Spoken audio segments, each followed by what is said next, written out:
Dear viewers, you are warmly welcome in this lecture. Kindly subscribe this channel and also press the bell icon below so that you could be notified about any new video from Biology Guardian. Thank you.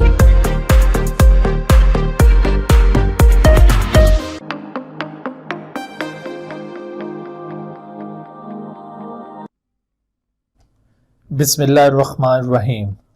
रब्बिश्रह ली सदरी व यस्सिर ली अमरी वहलुल उक़दतम मिन लिसानी यफ़क़हू क़ौली। Assalamu alaikum students, welcome in lecture number 3 of chapter 26 NBF Biology 12, in which we are going to study cloning of gene by recombinant DNA technology. तो अब देखते हैं हम recombinant DNA technology के जरिए जीन की क्लोनिंग कैसे की जाती है। Recombinant DNA technology it involves a selection and isolation of desired gene. आपने सबसे पहले क्या करना है, इसमें आपने सिलेक्शन करनी है डिजायर्ड जीन की कि वो डिजायर्ड जीन कौन सा है। आप सबसे पहले उसको सिलेक्ट करेंगे और फिर उसके बाद उसे आइसोलेट कर लेंगे। ठीक है, तो selection and isolation of the desired gene. Desired gene के लिए यहाँ पर एक टर्म यूज की जाती है जो हम बार बार अभी यूज करेंगे। This is known as gene of interest. इसको हम अक्सर जीन ऑफ इंटरेस्ट कह रहे होते हैं, यानी वो जीन जिसको आप क्लोन करने जा रहे हैं। What is gene of interest? The gene which is to be cloned. तो आप इसको सबसे पहले सिलेक्ट करते हैं, आइसोलेट करते हैं, उसके बाद फिर क्या करते हैं, inserting it in the suitable vector. एक सूटेबल वेक्टर के अंदर उसको इंसर्ट करते हैं। वेक्टर क्या चीज है, ये अभी हम आगे डिटेल में डिस्कस करेंगे। सिंपली आप ये देख लें कि वेक्टर एक मॉलिक्यूल है जो जीन को कैरी करेगा from one organism to another. तो इस वेक्टर के अंदर आप उसको इंसर्ट करते हैं and the transformation of the suitable host. आप फिर वेक्टर को किसी सूटेबल होस्ट के अंदर इंसर्ट कर देंगे, यानी एक होस्ट ऑर्गेनिज्म को ट्रांसफॉर्म कर देंगे, यानी उसके अंदर ये जीन पहुंचा देंगे और वो होस्ट ऑर्गेनिज्म जब उस जीन को गेन कर लेगा, जीन उसके अंदर दाखिल हो जाएगा, तो वहां पर वो जीन मल्टीप्लाई होना शुरू हो जाएगा। तो ये जब आप वेक्टर के अंदर जीन को प्लेस करते हैं ना, तो वेक्टर खुद भी एक डीएनए मॉलिक्यूल है। Vector itself is a DNA molecule, और जबकि gene itself is a DNA molecule. तो यहां पर एक्चुअली एक रिकॉम्बिनेंट डीएनए फॉर्म हो जाता है। What is recombinant DNA? The DNA which is formed by the combination of two different DNA. DNA which is formed by the combination of DNA from two different sources, by the combination of DNA from two different sources। अगर दो different sources से आप DNA लेकर उसको combine करते हैं from two different sources, तो अगर आप two different sources के DNA को combine करते हैं तो उसके बाद जो आपके पास डीएनए बनेगा, that DNA will be called as recombinant DNA. चूंकि हम यहाँ पर ये जीन लेने के बाद उसको वेक्टर के अंदर प्लेस कर लेते हैं और हम बना लेते हैं एक रिकॉम्बिनेंट डीएनए, और उस रिकॉम्बिनेंट डीएनए के जरिए फिर हम आगे क्लोनिंग कर रहे होते हैं। इसी वजह से इस टेक्निक का नाम रिकॉम्बिनेंट डीएनए टेक्नोलॉजी रखा गया। So why this technique is called recombinant DNA technology? Because this technique involves selection and isolation of desired gene, that is gene of interest, inserting it into the suitable vector to make the recombinant DNA। ठीक है, तो recombinant DNA ये चीज बनेगी, and then the transformation of the suitable host by this recombinant DNA। therefore this technique is called the recombinant DNA technology। यहाँ पर आपने ये पॉइंट जरूर ऐड करना है कि recombinant DNA technology इसको क्यों कह रहे हैं, क्योंकि इस केस में हम recombinant DNA फॉर्म करते हैं और उस recombinant DNA के थ्रू दरअसल क्लोनिंग परफॉर्म की जाती है। तो इस वजह से इसको रिकॉम्बिनेंट डीएनए टेक्नोलॉजी कहा जाता है। और रिकॉम्बिनेंट डीएनए क्या होता है ये मैंने आपको बताया, रिकॉम्बिनेंट डीएनए इसे कहा जाता है। अच्छा, इसकी फर्दर हम डिटेल देखते हैं, ये रिकॉम्बिनेंट डीएनए टेक्नोलॉजी कैसे वर्क करती है। रिकॉम्बिनेंट डीएनए टेक्नोलॉजी के लिए कुछ हमें कंपोनेंट्स या कुछ टूल्स रिक्वायर्ड होंगे। ठीक है, कुछ चीजें चाहिए होंगी जिसके थ्रू हमने ये सारा मेथड परफॉर्म करना है। तो वो कंपोनेंट्स या टूल्स क्या होंगे? सबसे पहला उसमें जीन ऑफ इंटरेस्ट है, यानी जिस जीन को आप क्लोन करने जा रहे हो सबसे पहले तो आपके पास ये जीन ऑफ इंटरेस्ट होना चाहिए। ठीक है, उसके बाद फिर देखिए दूसरे नंबर पर मॉलिक्यूलर सीजर। अक्सर हम जीन ऑफ इंटरेस्ट को हासिल करने के लिए कुछ एंजाइम यूज करते हैं जो जीन को कट करने के लिए यूज किए जाते हैं, यानी ये जीन किसी ऑर्गेनिज्म की बॉडी के अंदर मौजूद है और वहां से इसको हमने यू कट करके बाहर निकालना है, तो इस पर्पस के लिए स्पेशल एंजाइम्स यूज किए जाएंगे which are called molecular scissors. और फिर इसी तरह से मॉलिक्यूलर कैरियर या वेक्टर, ये वो पर्टिकुलर मॉलिक्यूल होगा जो जीन को कैरी करेगा from one organism to another organism. तो इस कैरियर या वेक्टर के अंदर फिर इस जीन को प्लेस कर दिया जाएगा। तो ये देखिए कैरियर या वेक्टर, इस तरह से जीन हासिल करने के बाद it will become the recombinant DNA. ठीक है, तो ये हमने मॉलिक्यूलर कैरियर या वेक्टर यूज करना है, दिस इज एक्चुअली वेक्टर, और ये था जीन ऑफ इंटरेस्ट। उसके बाद फिर चौथा मॉलिक्यूलर ग्लू भी चाहिए। दरअसल ये वेक्टर के अंदर जीन को यहां पे जोड़ने के लिए एक चीज रिक्वायर्ड होती है, एक एंजाइम रिक्वायर्ड होगा, that is called molecular glue. और फिर आखिर में आपको कोई एक्सप्रेशन सिस्टम भी रिक्वायर्ड होगा, यानी इस रिकॉम्बिनेंट डीएनए को, ये जो रिकॉम्बिनेंट डीएनए आपने बनाया है, इस रिकॉम्बिनेंट डीएनए को आप किसी सुटेबल ऑर्गेनिज्म के अंदर पहुंचाएंगे। जैसे मिसाल के तौर पर ये बैक्टीरियल सेल है, तो आप इस बैक्टीरियल सेल के अंदर इस रिकॉम्बिनेंट डीएनए को पहुंचा देंगे, जहां पर जाकर ये डिवाइड होना शुरू हो जाएगा, इसकी क्लोनिंग शुरू हो जाएगी और इस तरह से multiple copies will be produced. तो आप ये जो सुटेबल ऑर्गेनिज्म यूज करें ना, that organism is called expression system. तो एक सुटेबल एक्सप्रेशन सिस्टम की भी जरूरत पड़ेगी यहाँ पर। तो मेरे ख्याल में अब आपको ये जो कंपोनेंट्स हैं ये समझ में आ गए होंगे, और इन कंपोनेंट्स को ऑब्जर्व करने के बाद आपको प्रिंसिपल भी इसका क्लियर हो गया होगा। यहाँ पर अगर आपसे सवाल पूछा जाए कि what is the principle of the recombinant DNA technology, तो ये दरअसल इसका प्रिंसिपल ही है जिसको हमने अभी डिस्कस किया है, प्रिंसिपल। तो प्रिंसिपल ऑफ द टेक्निक क्या है?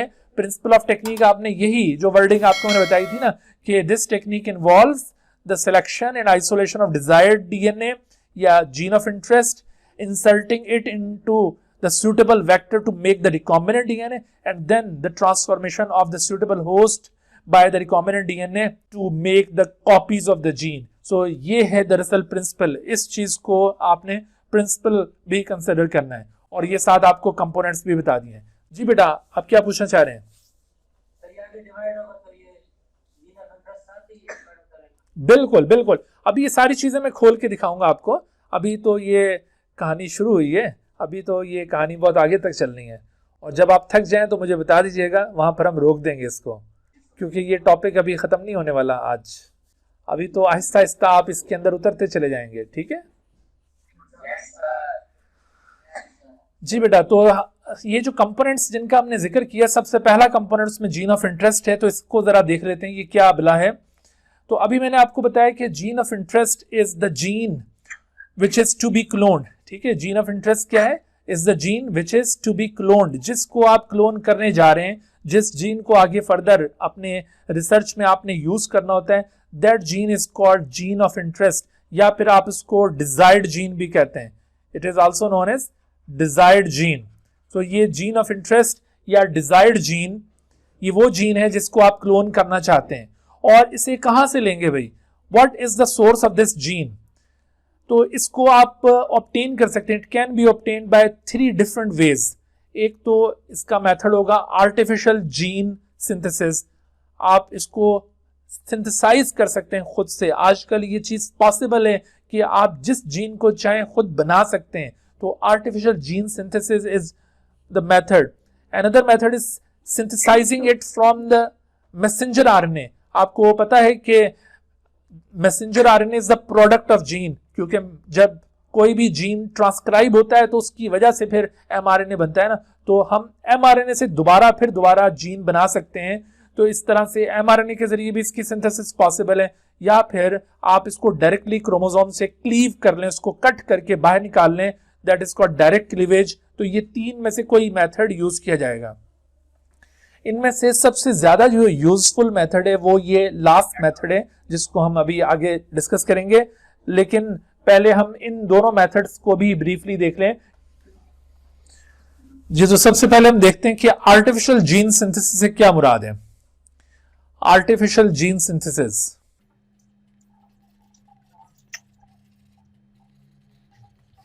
आर्टिफिशियल जीन सिंथेसिस के लिए आजकल एक अपरेटस यूज किया जाता है बायोटेक्नोलॉजिकल लैब्स के अंदर। उस अपरेटस को कहते हैं DNA synthesiser. So by using DNA synthesiser, जिसके जरिए आप कोई भी desired piece of DNA generate कर सकते हैं by using DNA synthesiser machine. Synthesiser machine क्या चीज है ये?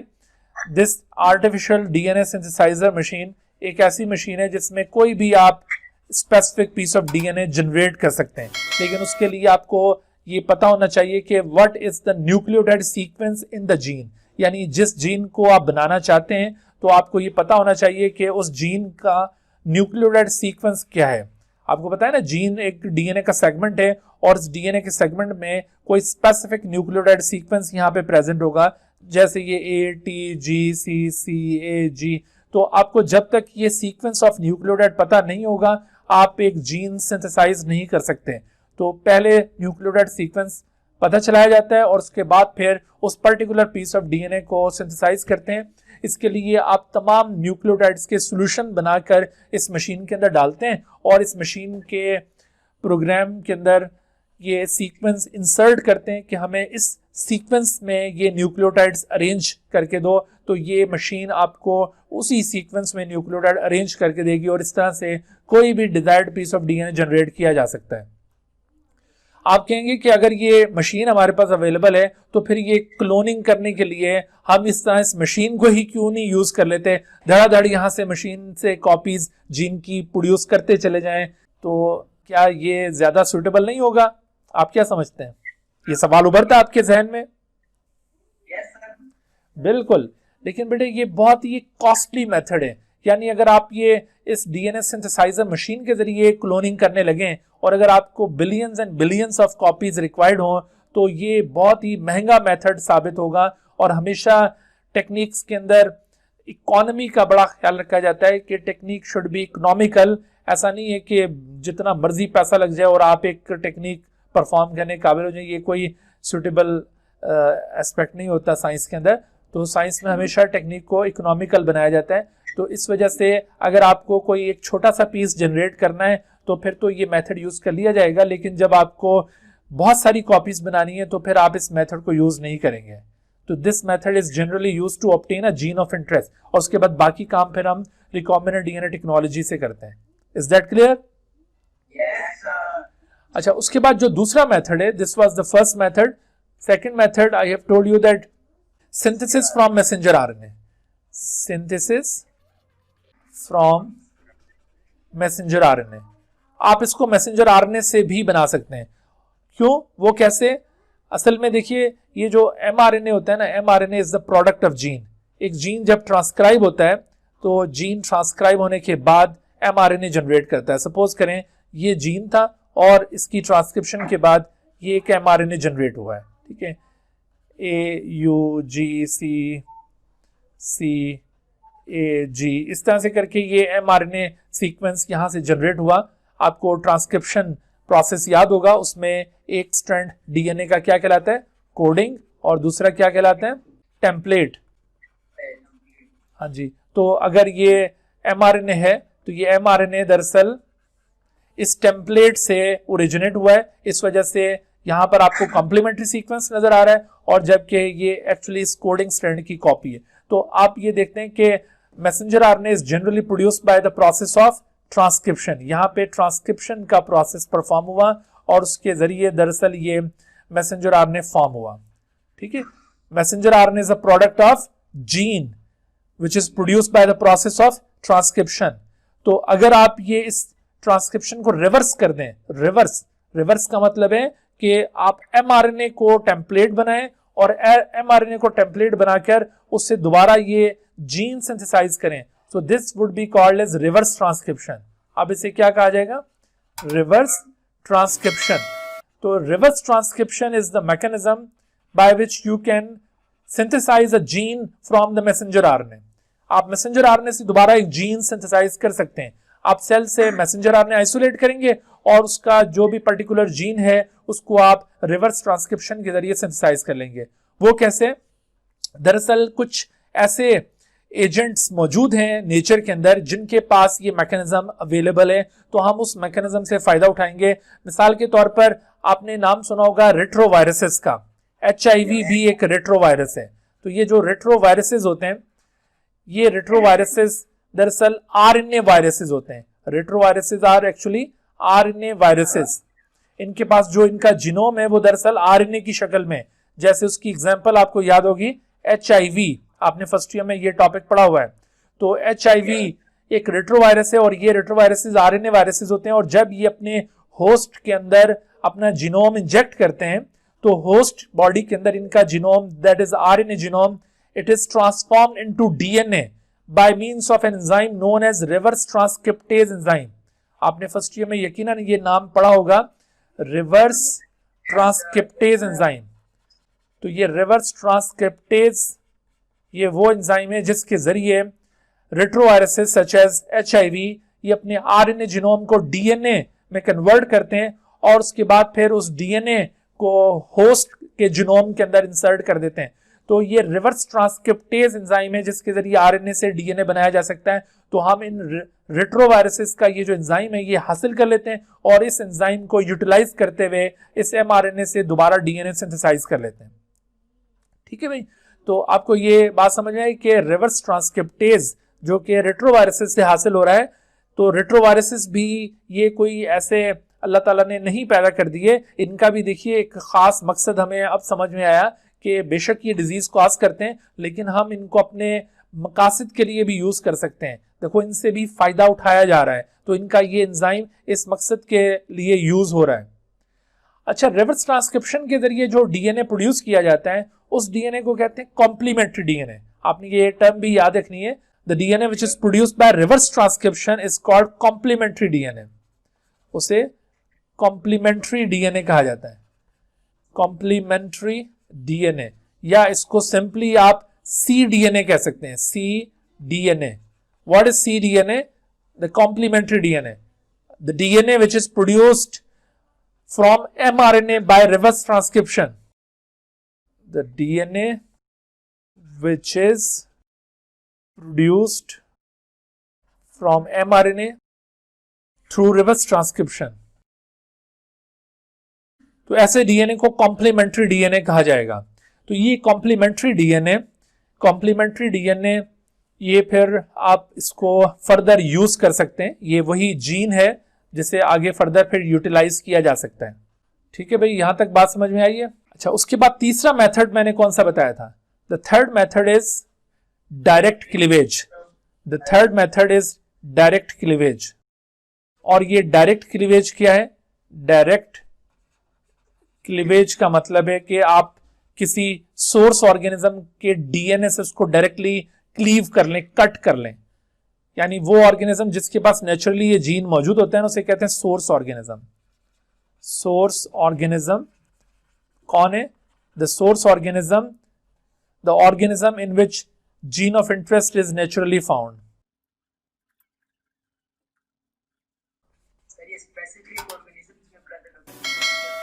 जी बेटा, क्या कह रहे हैं आप?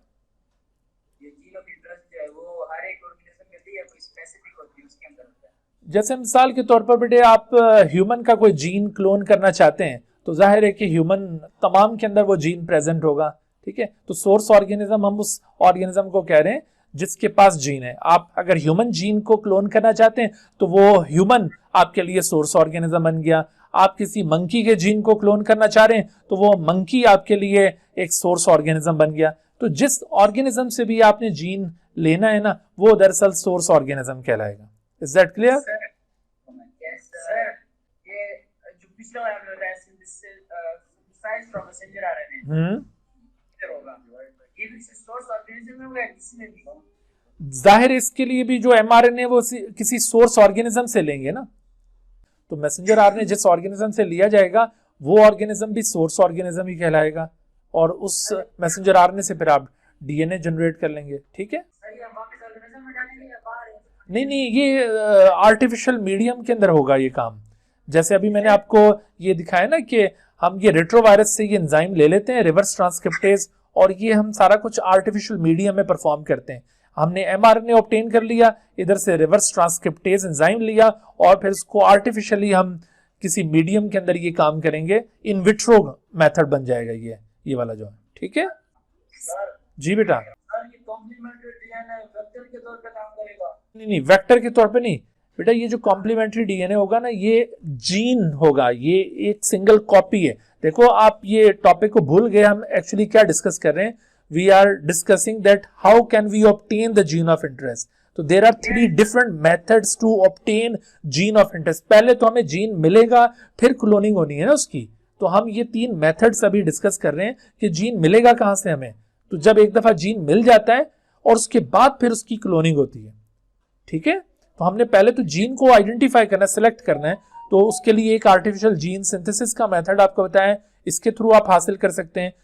फिर सिंथेसिस फ्रॉम मैसेंजर आरएनए आपको समझा दिया, और अब देखिए direct cleaving from the chromosomal DNA, उसकी बात हो रही है। अब समझ आई बात? तो अब देखिए कि डायरेक्ट क्लीवेज में वो ऑर्गेनिज्म जिससे हम जीन हासिल कर रहे हैं, that is called source organism. आप इस ऑर्गेनिज्म का डीएनए आइसोलेट कर लेते हैं। इसका ये होल डीएनए आप देख रहे हैं, द होल डीएनए, आपने ये होल डीएनए उसके सेल से निकाल लिया, ये इसका होल डीएनए। अब इस होल डीएनए में सपोज करें कि एक छोटा सा piece, this is your desired gene, तो आप इसको यहां से कट करेंगे, यहां से कट करेंगे और आप इसको अलहदा कर लेंगे, ठीक है। तो इस तरह से आप देखिए कि ये gene of interest directly cleave किया आपने, this is gene of interest which is directly cleaved. लेकिन इस मकसद के लिए हमें खास चीज की जरूरत पड़ती है। ये जो हम डायरेक्ट क्लीवेज करते हैं ना, ये 2 जगहों से इसको हम कट कर रहे हैं, तो इसके लिए हम क्या यूज कर रहे हैं, specific molecular scissor. Specific molecular scissor, यहां पर एक खास एंजाइम यूज किया जाएगा, उसे कहते हैं मॉलिक्यूलर सीजर। तो वो मॉलिक्यूलर सीजर, जैसे कैंची से आप यूं काटते हैं ना किसी भी चीज को, कि आपने यहां से लेकर और यहां तक एक खास चीज को कट करना है, तो इस तरह खास किस्म के एंजाइम्स होते हैं जो कि डीएनए को खास जगहों से कट कर सकते हैं। तो इन एंजाइम्स को यूज करते हुए आप ये particular piece of DNA isolate कर सकते हैं। अंडरस्टैंड? अब ये जो मॉलिक्यूलर सीजर्स है ना, ये हमारा दूसरा कंपोनेंट है, ठीक है। मॉलिक्यूलर सीजर्स ये हमारा दूसरा कंपोनेंट है जिसको हमने अभी यूज करना है। आज के लेक्चर में हमने सिर्फ एक कंपोनेंट इसका डिस्कस किया रिकॉम्बिनेंट डीएनए टेक्नोलॉजी का, और वो था जीन ऑफ इंटरेस्ट। आज के लेक्चर में हमने सिर्फ इस बात के ऊपर डिस्कशन किया है कि जीन ऑफ इंटरेस्ट क्या होता है और इसको कहां से और कैसे ऑब्टेन किया जाता है। और इस जीन ऑफ इंटरेस्ट को ऑब्टेन करने के 3 मेथड्स आपको मैंने बताए। उनमें से ये जो आखिरी मेथड है उसके अंदर एक खास चीज अभी यूज होनी है, जो कि हमारा अगला टॉपिक है, मॉलिक्यूलर सीजर्स क्या होते हैं। ये इंशाल्लाह हम नेक्स्ट लेक्चर के अंदर इसके ऊपर बात करेंगे, ठीक है। Okay ji, Allah Hafiz. Dear viewers, thank you for watching this video. If you have not subscribed this channel, kindly subscribe it and also press the bell icon below so that you could be notified about any new video lecture from Biology Guardian. And also do not hesitate to ask any question regarding this lecture. My contacts are shown on the screen. Thank you once again.